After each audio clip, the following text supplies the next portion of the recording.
So put the question Into the answer. In And the this is the answer. Paramount generic. Okay. I gotta read just.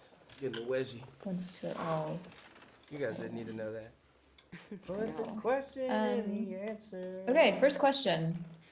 Can you tell us about your characters and what you felt when you first read the script? Wait, before we start, are we answering this back to this camera or this camera? Or does it matter? We just bounce back and forth? That's a great question. Somebody. I'm gonna To this one. Okay. I'll Okay. scoop Dan Beautiful. if they wanna cut it, 'cause that goes down. But this one. Okay, great. Could you repeat the question again? I'm sorry. Of course I can.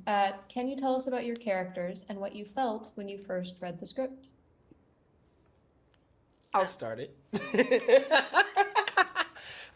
Yeah. So Trevor is the fiance of Rose. Trevor is the guy who kind of has it all planned out, and he thinks that things are supposed to go according to plan. So when things start going wrong with his fiance, it almost is like, it's almost as like he sort of feels like his life is falling apart. You know what I mean? And he does not know how to get it back. So when I initially read the script, there was a lot of selfishness and neglect in his character and like lack of understanding. But I think throughout the course of, speaking to Parker and kind of just working through these moments with Sosie, it became helplessness, which I feel like was a little more honest and a little more believable for someone to, be in love and to feel like they want to build their life with someone and to have it fall apart. I just feel like he would be at least attempting to be helpful or loving or caring. And, if it doesn't work out, then he's willing to wipe his hands clean. But Trevor in this movie is basically just searching for a way to help, and he just can't quite get it. taking. I played Joel. Okay. Okay. You want to do this? I'll do it. Yeah, right? We should switch. Okay, so my character is Dr. Rose Cotter, and she is a person who at the beginning comes off quite together, hardworking, passionate about her job, and all of those things are true, but what we discover about her is that she's experienced a lot in her life that she has been kind of sidelining up until this point, and then she goes through something that forces her to face all of her demons, and we kind of watch her contend with her experiences. And she's got two hot guys that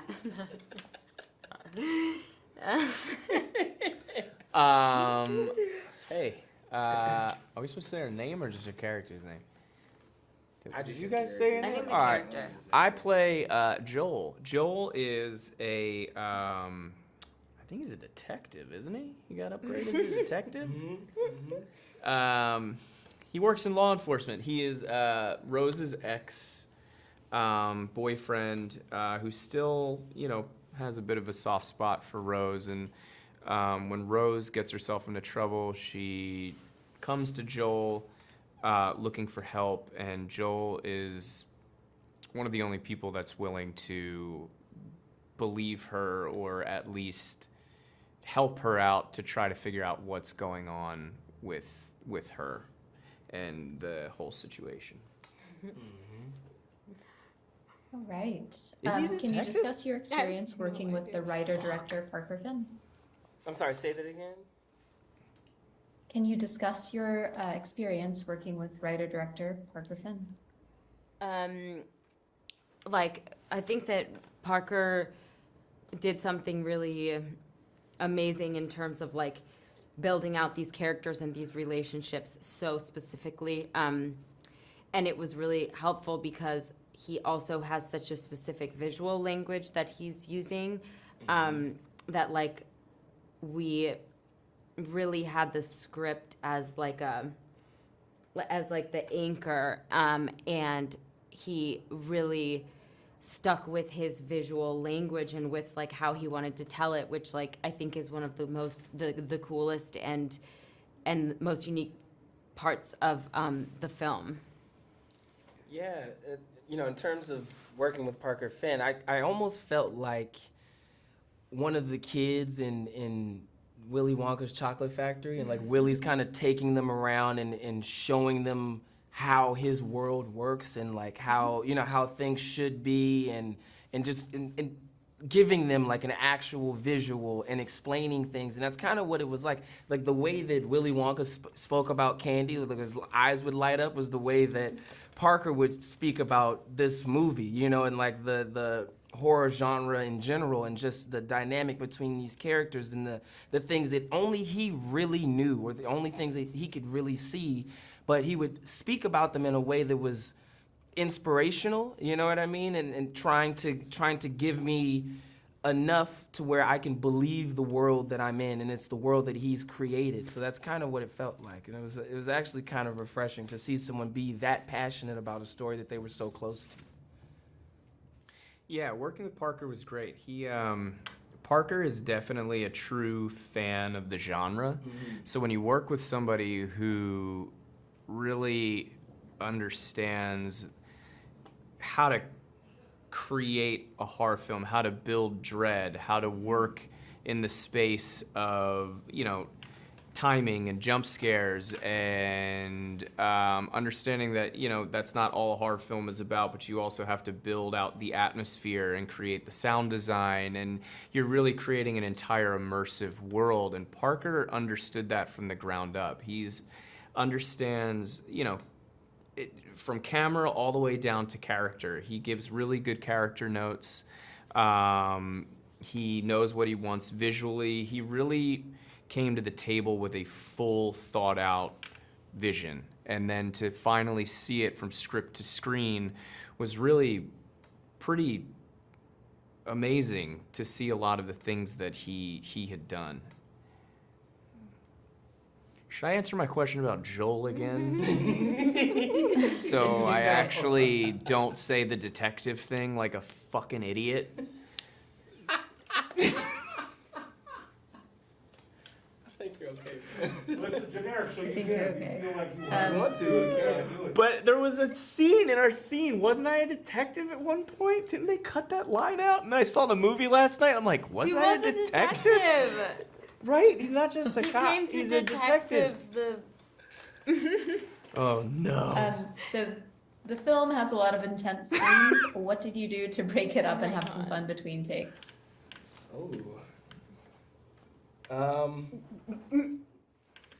Yeah, the scene definitely, the scene is, intense from beginning, middle, and end. So you almost have to find those moments within the scene just to keep yourself, from losing touch of the reality of it.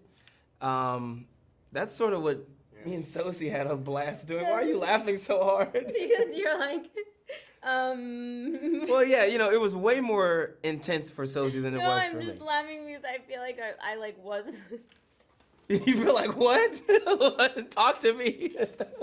Sorry. Yeah. Okay. That. It's true though, right? Yeah, It's no, like no. when We it's- had a lot of fun in the scenes. I was chasing you around with a knife and you were like, what? Yeah. You kind of have to, like, as if it were a real moment. Wouldn't you be as flabbergasted as you almost are experiencing it as an actor? Yeah. Yes. Sort of. Like 100%. I'm trying to think what else we did. Intense-wise, like something that kind of stood out to me, which was supposed to be very intense, and it actually was, but we really leaned into like how it would feel to be doing something like that, was that scene when we get out of the car and we have like that argument in the neighborhood and we're like screaming, but it's it's really late. It was really late, and I was like, ah! Yeah, but then instantly would like be disturbed by screaming in a quiet neighborhood, like as you would be though. So it was like almost. Someone called the cops. Yeah, they did. They called it. It was a noise complaint, but it's stuff like that that's like really intense, and like you go for it, but at the same time you allow yourself to sit back and say like this is ridiculous. This is ridiculous. Yeah, yes. There was a lot of that. For sure. What do you hope audiences take away? Kyle? I hope they never smile again. No, I'm just kidding. That's terrible. Well, I hope audiences take away. I mean, I hope audiences, when they see the movie, I think I hope they leave the movie having had a good time. You know, I hope they're scared. I hope they're, laughing about being scared. I hope they just really enjoyed their time at the movies.